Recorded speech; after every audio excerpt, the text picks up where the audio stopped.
மதித்திருப்பார்கள். பொதுவாகவே எல்லோருக்கும் தாயின் மீது பாசம் இருக்கும், தந்தையின் மீது பாசம் இருக்கும், அப்படிதானே? இன்னைக்கு யாரோ அப்படி சொன்னா அப்படி நடக்குமா? இப்ப நானே இருக்கேன், ஒரு பயான் பண்ணி முடிச்சிட்டு என் மேல உங்களுக்கு நேசம் இருக்குது, உண்மையா? ஆமா. நீங்க இப்படி செஞ்சுட்டு வாங்கன்னு சொன்னா இவனா எனக்கு பேசுற பயானே வேட்டுன்னு சொல்லிட்டு போயிருவீங்க, என்ன அடிக்க வந்துருவீங்க, அப்படிதானே? ஆனா ஸல்லல்லாஹு அலைஹி வஸல்லம் சொன்ன உடனே ஓடோடி செல்கிறார்கள் அந்த சஹாபி அவர்கள். எப்படிப்பட்ட வளர்ப்பது! நபியினுடைய ஹுப்பை சிறு வயதிலேயே அவருடைய உள்ளத்தை பதித்து விட்டார்கள் அன்றைய பெற்றோர்கள். அதுபோன்று நாமும் நம்முடைய குழந்தை உள்ளத்திலே அந்த நேசத்தை, நபியுடைய அந்த நேசத்தை நாம் நிரப்புவோம் என்று சொன்னால் அவருடைய ஒழுக்கமுள்ள குழந்தைகளாக, நபியுடைய சுன்னத்தை பேணி பாதுகாக்க குழந்தைகளாக, சுவனவாசிகளாக மாறிவிடுவார்கள் என்பதை இங்கு நாம் சற்று சிந்தித்து பார்க்க கடமைப்பட்டிருக்கிறோம். அப்துர் ரஹ்மான் ரலியல்லாஹு அன்ஹு அபூபக்கர் ரலியல்லாஹுடைய அன்பு மகனார். அவர் இஸ்லாத்தை ஏற்றுக்கொண்ட பிறகு, இஸ்லாத்திற்கு முன்பாக அவர் யார்கிட்ட இருந்தாரு? எதிரிகளுடைய படையில இருந்தவர்.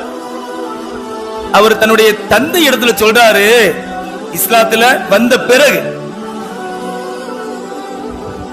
என் அருமை தந்தை, நான் பதில் காலத்திலே உங்களை கண்டேன்.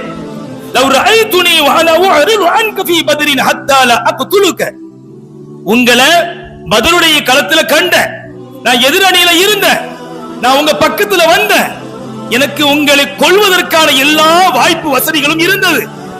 கை கெட்டும் அளவிற்கு தூரத்தில் இருந்தீர்கள், வெட்டும் தூரத்தில் இருந்தீர்கள். ஆனாலும் பாசம் என் கண்ணை மறைச்சிட்டு, நீங்க என் தந்தை அல்லவா, என்னதான் எதிரணியில இருந்தாலும் கூட என் தந்தை அல்லவா, எனவே நான் உங்களை கொலை செய்ய மாட்டேன்னு சொல்லி அந்த இடத்தை விட்டு நான் நகர்ந்து சென்று விட்டேன். பாப்பா அபூபக்கர் ரலியல்லாஹு சொன்னாங்களா, மகனே, பதிர் காலத்துல நீ என்ன பாத்தியா? ஆமா பார்த்தேன். நான் உங்க பக்கத்துல நின்னா, அவன் பக்கத்துல நின்னீங்க, வெட்டுவதற்கான எல்லா வாய்ப்பும் இருந்ததா? எல்லா வாய்ப்பும் இருந்தது. அப்படியா? அவனே, அதே அந்த பதிர் காலத்திலே, அந்த பதிர் காலத்திலே லவ் ரஐதுக வக்தைதின் லகதல்துக, எனக்கு மட்டும் ஒரு வாய்ப்பு கிடைத்தால், எனக்கு ஒரு வாய்ப்பு கிடைச்சிருந்தா, நான் மட்டும் என் கண்களால் உன்னை கண்டிருந்தால், நீ எதிரி என்பதனால், அல்லாஹ்விற்கும் ரசூலுக்கும் பிடிக்காதவன் என்பதனால், என் ரசூலின் நேசத்திற்காக வேண்டி, அல்லாஹ்வின் நேசத்திற்காக வேண்டி உன்னை நான் முதலாக ஒன்னதான் நான் கொலை செஞ்சிருப்பேன். என் கண்ணுல சிக்காம போயிட்டியப்பான்னு சொல்லி அபூபக்கர் ரலியல்லாஹு சொல்லாம சொன்னாங்களாம். அன்பிற்குரியவர்களே, எப்படிப்பட்ட நேசம் பார்த்தீங்களா? இதெல்லாம் யுக்மினு அஹதுக்கும் ஹத்தா அகூன அஹப்ப இலைஹி மின் வாலிதிஹி வ வலதிஹி வன் நாஸி அஜ்மாயின், தன் குழந்தையை விட, தன் மனைவி மக்களை விட